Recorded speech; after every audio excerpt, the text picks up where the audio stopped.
Morning. I want to welcome you back to part 2 from last week's message. It's a continuation this week, right? No, I'm kidding. I'm not going to do that. You don't have to stare at the floor all week. If you have no idea what I'm talking about because you missed last week, go online and listen to last week's message.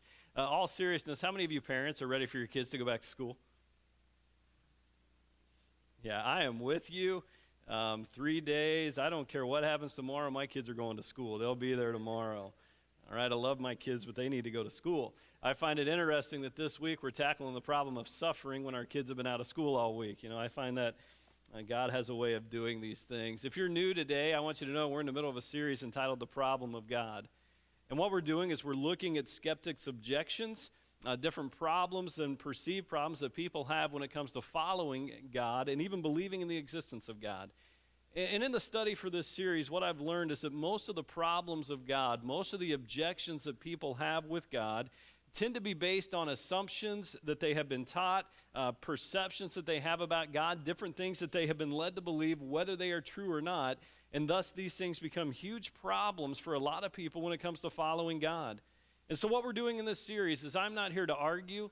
I'm not here to try to convince anybody. I'm just simply here to provide evidence that exists for these problems of God and to challenge you to follow where the evidence leads, not where we hope it leads.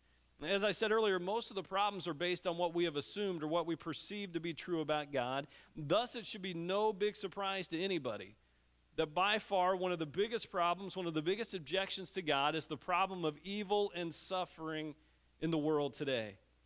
We're going to talk about that problem today. In the next couple of weeks, as we wrap this series up, we're going to look at the big objections, a couple of the biggest problems that people have when it comes to God. This week, we'll look at the problem of evil and suffering. Next week, we're going to look at the problem of hypocrisy. Hypocrisy in the church. If God truly is real, why doesn't the behavior of his followers match our idea of what it should? That's a huge problem for a lot of people. And we're going to wrap the series up in 3 weeks by looking at the problem of hell. For a lot of people, the concept of hell is a deal breaker when it comes to believing in God and following God. And so that's what we're going to be talking about for the next 3 or 4 weeks in this series. By far, the biggest problem, though, a lot of people have when it comes to following God and believing in his existence is the presence of evil and suffering in the world today. When I met with high schoolers for lunch, talking about this series and just asking them about their problems of God and the perceptions that are out there, this was the one they came back to. And this is the way they framed the objection. This is the way they framed the problem by saying, if God is good and all-powerful, if God is good, if God is all-powerful, if he is who he says he is, why are things not getting better in the world today? Why is nothing changing in the world? Why is there so much evil and suffering? The world does not seem to be getting better. It seems to be getting worse. I think that's a valid claim. I think that's a valid question. It doesn't take a PhD to look around at our world today and understand that the world is not getting better, but it does appear to be getting worse, and it appears to be more evil and more suffering than ever before in our world. And if God is who he claims to be, and if God is who we claim him to be, shouldn't things be getting better? That was their claim. That was the question. And I think it's a valid question. And I don't think that they are alone in their thinking. I don't think that our high schoolers are alone in their thinking. As a matter of fact, according to the results of a recent poll that was asked, if you could ask God one question, what would it be? Far and away, the number one response to that poll question was this: why is there so much suffering and evil in the world today? Have you ever asked that question? Have you ever thought that question? Have you ever watched the news at night and your heart just breaks at all the evil and suffering that is taking place in the world around us today? And it leads you to ask the question, God, if you are such a good God, how can a loving and good God allow evil and suffering in the world to exist? And for a lot of people, that's a tension point. That's a breaking point. The religious philosopher David Bentley Hart, he summarized it this way. Look at this quote. He said, one might well conclude that the world contains far too much misery for the pious idea of a good, loving, and just God to be taken seriously. And that any alleged creator of the universe in which children suffer and die hardly deserves our devotion. The problem of evil is an intelligible one with a certain sublime moral purity to it, and it is a deeply compelling problem. For a lot of people, The question is, if God truly is loving, there should be no suffering and evil in the world today. And it becomes easy for a lot of people to conclude that the presence of evil and suffering must mean that God is not who he says he is, or he must not exist. For a lot of people, evil and God cannot exist together. And so for a lot of people, it becomes a big objection, a big problem. And that objection makes really two assumptions. One, that evil is real. Evil and suffering is real, and the second is that God is loving. And for a lot of people, those two things just can't exist. David Bentley Hart goes on to say it's a very compelling problem. And listen, of all the problems that we're studying in this series, I would say this is the most compelling argument. This is the most compelling problem, the biggest issue. But while it might be a compelling problem, to conclude that God can't exist because evil exists is really not a logical conclusion, as we'll see in a moment. You know, the problem of evil and suffering, especially suffering, really is a personal question. You stop and think about it. Life is hard, isn't it? Boy, life is hard, and it affects all of us. And here's what life has taught me. All of us in this room, at one time or another, have either been hurt by life, are currently hurting because of life, or at some point in the future, we will be hurt by life. Anybody fall in any of those categories? I want you to do me a favor right now. If you're currently hurting in life, would you just raise your hand? I want you to know you're not alone if you're currently hurting. Put them up high. It's okay. What I want to keep them up, because what I want to have happen here, just keep your hands up, please, if you will. Would you take a look around this room? And remember a face. And this week, will you say a prayer for these people who are currently hurting by life? It's our job as a church to come alongside one another, to support one another, to encourage one another, to lift each other up. And instead, I think the world would be a much better place, by the way, if we did less talking about people and more talking to God about people and their problems. I think we'd be in a much better position. So will you commit to praying for the people in this room who just had their hands up? Because life is hard. Life is difficult. And a lot of us in this room have just learned how to play hurt, haven't we? We've just learned how to play hurt in life. That's what we've done. You know, one of my favorite illustrations about this is a former NFL tight end by the name of Fred Arbanis. Arbanis had a great career with the Kansas City Chiefs back in the 60s, and he had a streak where he did not miss a game for 8 straight years. And I think about that. He didn't miss a game for 8 straight years. He did a lot of playing hurt. But what most people didn't know is that after a result of an accident, he actually lost one of his eyes, and most of those 8 years of playing without missing a game, he played with a glass eye. You talk about playing hurt. Nobody knew it until one day he was hit so hard that the glass eye actually popped out. And everybody was shocked. He just went over, picked it up, and rinsed it off in the bucket and put it back in. Some of you guys are appalled by that. It's okay. You're going to eat lunch in a little bit. You'll be fine. The old referee, Tommy Bell, just looked at him and said, "Fred, you've been playing with one eye. What are you going to do if you lose the other eye?" To which he just replied, "I guess I'll become a referee like you, Mr. Bell," and went on playing. I think that's appropriate as regard to the NFC Championship game a couple weeks ago, right? I find that appropriate. Listen, we may laugh about that, but the reality is all of us in this room have learned to play hurt at one time or another. And when we suffer in life, it makes us ask the question, why? Why? Suffering and pain in our lives is something that we don't like. It's not something that comes natural to us. And it makes us ask the question, why? Or even the question, where are you, God? Have you ever asked those questions? You see, the problem with suffering and evil is a personal question that we've all got to deal with. And it may surprise you to know that it's also a biblical question. You know, the Bible, it does not avoid the problem of evil and suffering. The Bible does not avoid the questions of evil and suffering. Instead, it tackles them head on. And the Bible really is the story of how evil and how suffering has affected all of us. You know, it's not 3 chapters into the Bible where evil and suffering shows up. 3 chapters in, evil and suffering shows up in the temptation of Adam and Eve. And we learn the effects of sin and of evil in the world as we go on to see where Cain murders his brother Abel. And really the Bible story is a story of how evil and suffering has affected us. And throughout the Bible, we see this wrestling, the wrestling that we do today between the tension of a good God and evil and suffering in the world. And we hear the cries of people, both in Psalm chapter 63 and in Revelation chapter 6, the beginning and the ends of the Bible, we see this call, this cry out to God saying, "How much longer, Lord? How much longer Are you going to allow evil and suffering to take place in your world? Have you ever asked that question? Have you ever thought that question? God, how much longer is this going to last? You're not alone when you ask that question. See, the Bible does not avoid evil and suffering. No, it faces it head on. And it gives an answer for the problem of evil and suffering. And as we'll see in a moment, I think it's the best answer in the marketplace. I think it's the most glorious answer of all out there.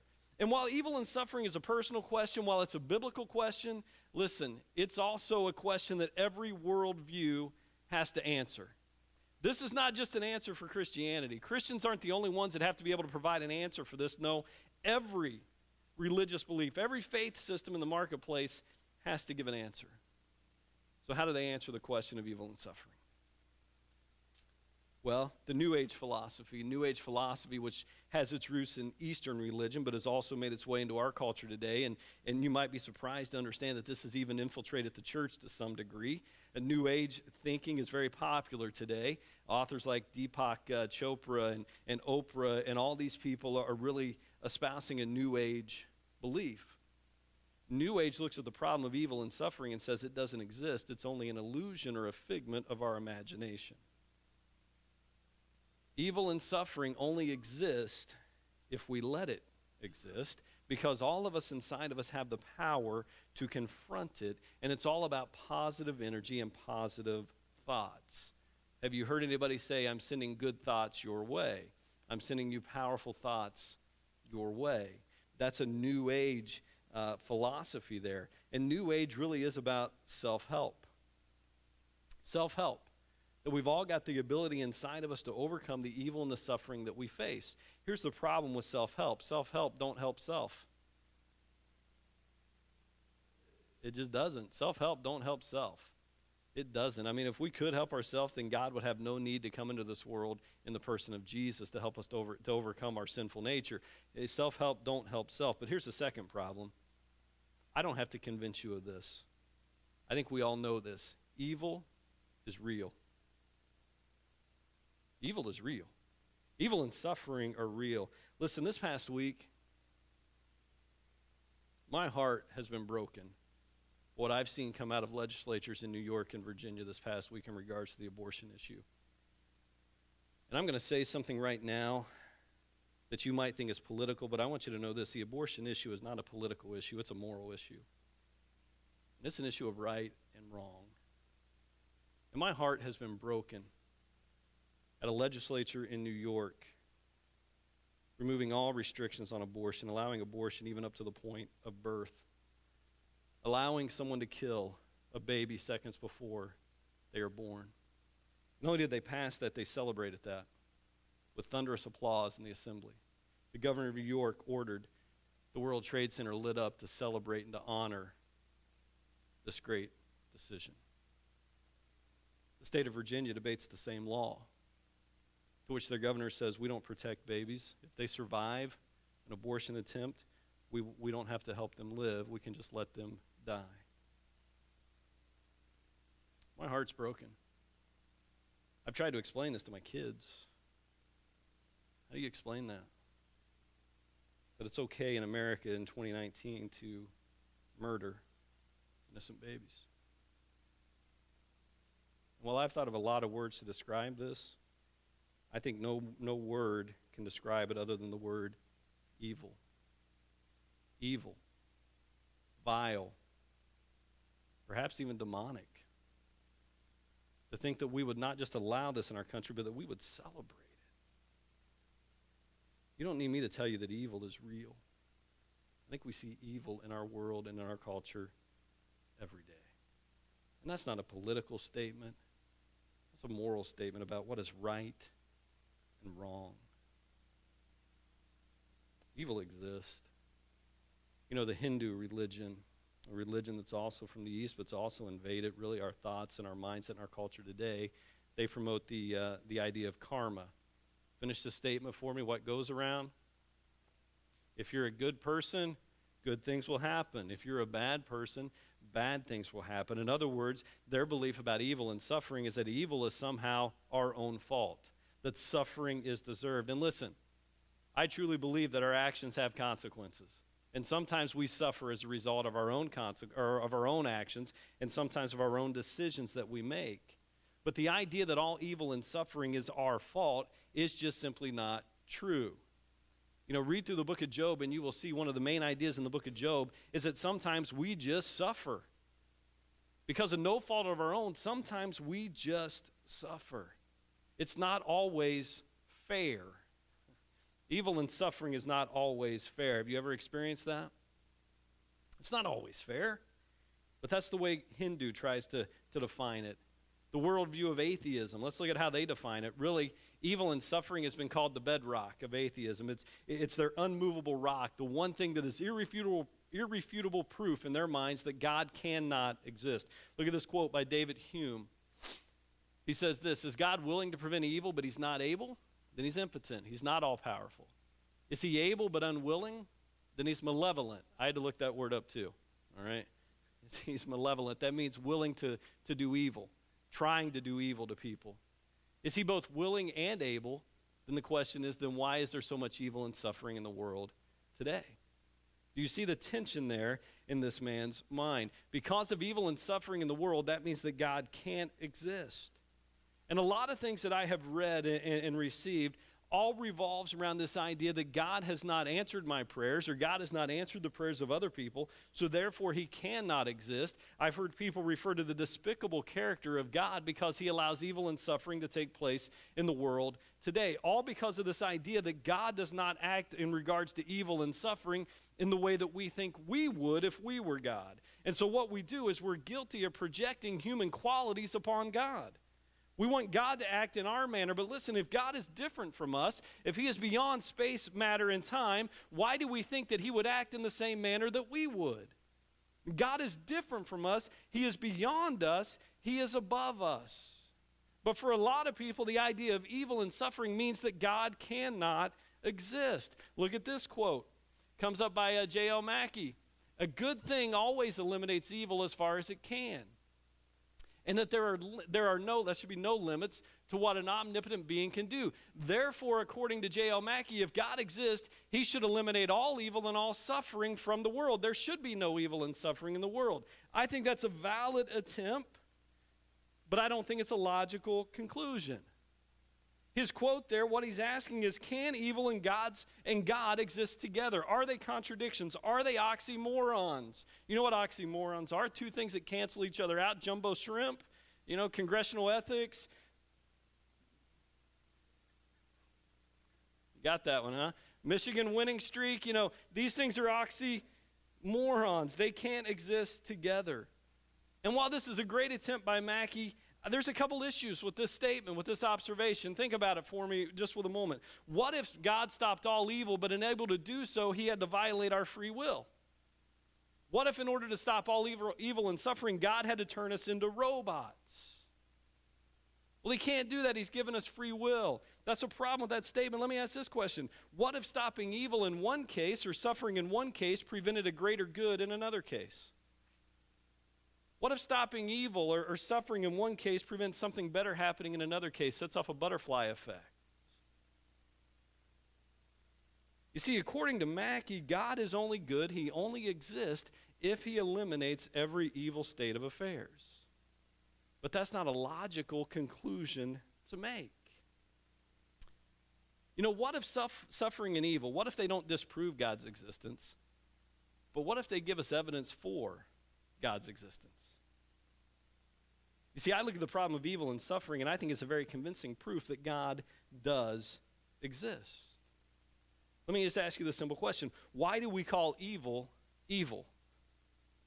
Where does our sense of right and wrong come from? Why do we say that these things are evil? It's because we assume that there is a moral order to the universe. There is a set of standards that somewhere we all agree upon of what is right and what is wrong. Those morals that are written upon our heart, as we saw in the book of Romans in the first week of this series, point us back to a God who has written his code upon our heart. There is a set of standards that we all agree upon, a set of standards that transcends our culture that don't rise from within our culture. Now, I'm not saying that atheists can't be moral people. That's not what I'm saying. I've been accused of that, but that's not what I'm saying. Atheists can be moral people. What I am saying is that if there is no God, then we have no standard by which to decide what is right and wrong. The best that we can say is, I don't agree with what you are doing. You've got to follow the argument to its logical conclusion. You have to. But the fact that we say things are wrong and that things are not right or not the way that they should be points us back to a God. And if you ever just looked at the world around you and just said, what's wrong? What's wrong with the world today? If you ever looked at that, it's because you're longing for something better. You're longing for something different, a Garden of Eden experience, if you will, where everything is perfect. Why do we long for that? Why do we long for that? Well, God tells us in the book of Ecclesiastes chapter 3, it's because he has stitched eternity into our hearts. God prepared us for a perfect world. And when we don't experience that, it makes us long for that and to cry out for that. C.S. Lewis, who was an atheist and then became a follower, he framed it this way. He said, when I was an atheist, my argument against God was that the universe seemed to be so cruel and unjust. But how had I gotten this idea of just and unjust? What was I comparing this universe with when I called it unjust? Of course, I could have just given up my ideas of justice by saying that it was nothing but a private idea of my own. But if I did that, then my argument against God collapsed too. For the argument depended on me saying that the world was unjust, not simply that it did not happen to please my fancies. The argument that we make is not that we just don't like it, but that it's wrong, and that it's unjust. And our sense of right and wrong points back to God. Another reason that we have difficulty with suffering, by the way, is we assume that suffering is pointless. Suffering is pointless. Anybody here like to suffer, by the way? First unanimous vote we've ever taken in the history of the church. Nobody likes to suffer, and the reason for that is we believe it's pointless. There's no point in suffering, especially in our culture today. Since the Enlightenment, the highest good has been our own satisfaction and being able to freely choose what pleases us. And so what we do is we fight against anything that hinders our satisfaction, anything that causes us pain and difficulty we don't like, and we want to get rid of it. And in the church for centuries, believers have been taught, by the way, how to deal with suffering. But in our culture today, we don't teach ways to deal with suffering. We teach ways to avoid suffering altogether because we don't want any part of it. We don't want any part of it, so we try to avoid it as much as possible because it has no place in our cultural dreams today, does it? Nobody looking in the future says, boy, I hope I get to suffer a lot. Nobody says that. It has no place in our cultural dreams today. But listen, if you're a follower of Jesus, Jesus never promised us that life would be easy, did he? He never said that life would be easy. And suffering, while it is unpleasant, suffering is a necessary teacher. Because most of life's greatest lessons, if you're honest and look back at your life, most of the greatest lessons you have learned through life have not come when everything was great. But rather, a lot of the great lessons have been learned when life has been difficult and hard. I've said this before. When I was in college, the most difficult class I ever had was the class in which I learned the most from. I didn't get a good grade in it, but I learned more in that class than any other. We learn better in difficult times than in good times. Paul talks about this in Romans 8:28. He says, we know that in all things, for we know that in all things God works for the good of those who are called according to his purposes. God is at work in all things, not in some things, but in all things. Jesus talks about this in John chapter 15. He says, we're the vine, or we're the branches, he's the vine. Every vine that is not fruitful, he prunes. You know what pruning is? Cutting. That hurts. That is not a pleasant experience. But he cuts us, he prunes us in order that we can grow and be even more fruitful. Suffering, while difficult, is a necessary teacher. Jesus talks about this, the Bible talks about it, but also modern culture talks about this as well, by the way. Malcolm Gladwell recently did a survey where he surveyed highly successful CEOs, and here's what he found. Listen to this. I wouldn't have guessed this. I don't know if you would have either. About a third of highly successful CEOs are dyslexic. Now think about that for a moment. I wouldn't have guessed that.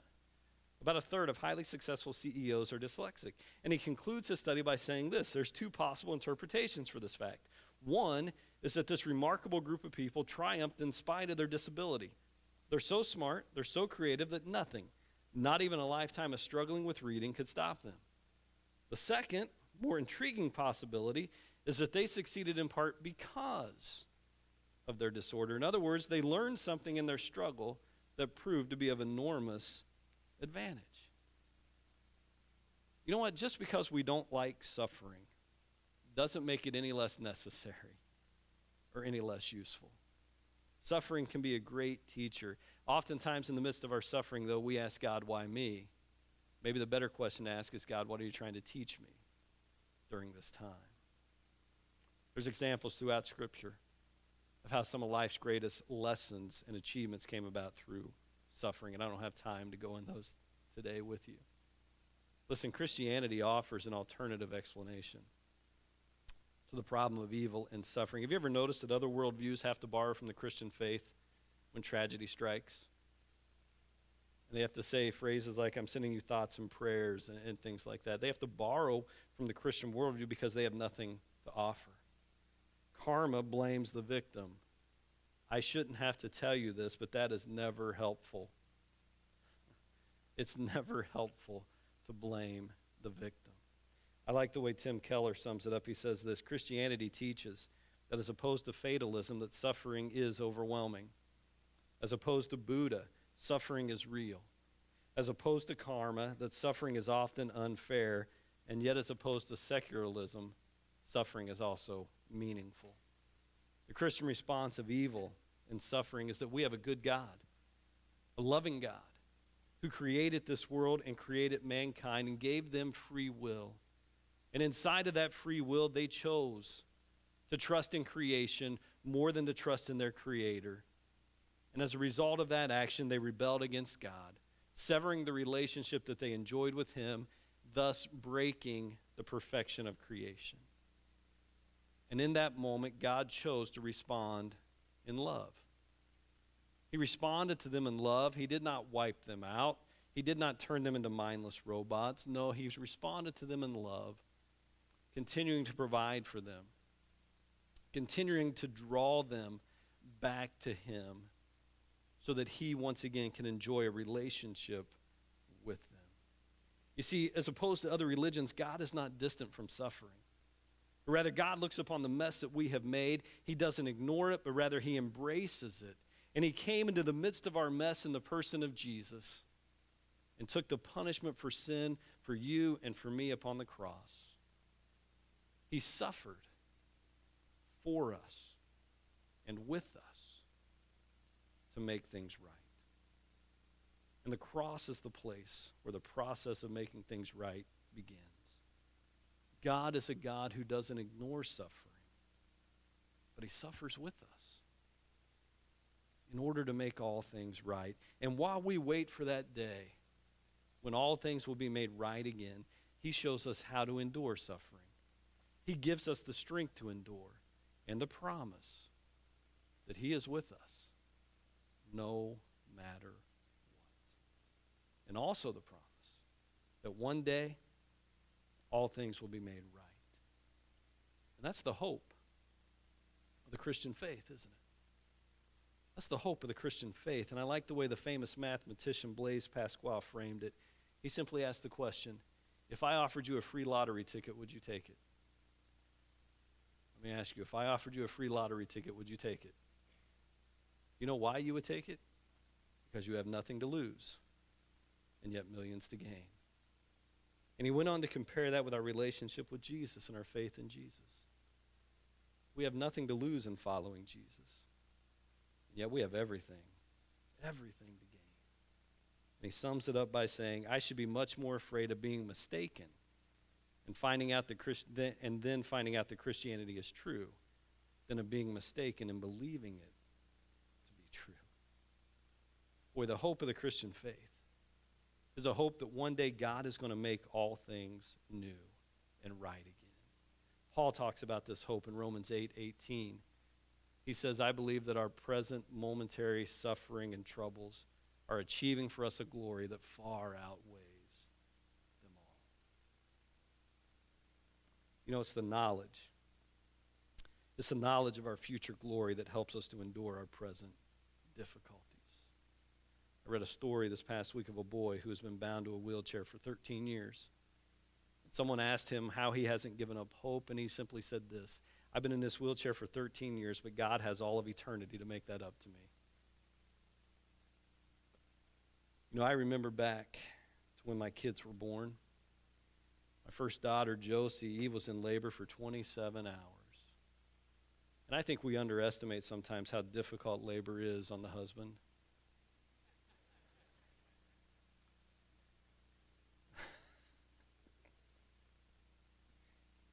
I say that tongue-in-cheek because my wife's not in here right now. But I know that I speak for her when I say this. When our kids were born and we held those children, that pain gave way to a much greater glory.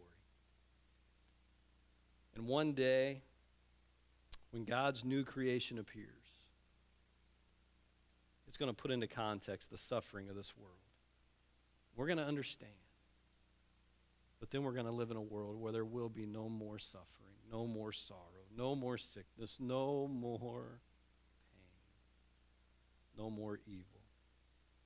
I don't know about you, but that's my hope. And that hope is only found through God. Suffering and evil does not disprove God's existence, but rather it proves his existence, and it makes me long for him all the more. Can I say a prayer for us this morning? Father, thank you. Lord, thank you for loving us, for blessing us, for taking care of us. Lord, I thank you that even in the midst of suffering and evil, Lord, you're right there with us. You give us the strength to endure, and you've shown us the example of how to endure, but you also give us a promise and a hope of a greater life to come, and for that we're grateful. Lord, for those in this room today who are hurting right now, who raised their hands earlier courageously, I pray for them. Lord, I don't know each and every situation, but I know that pain is real and that suffering is real, and so I pray for their strength to be able to endure. And Lord, allow them to feel your presence in a very real and tangible way. It's in the name of Jesus we pray. Amen.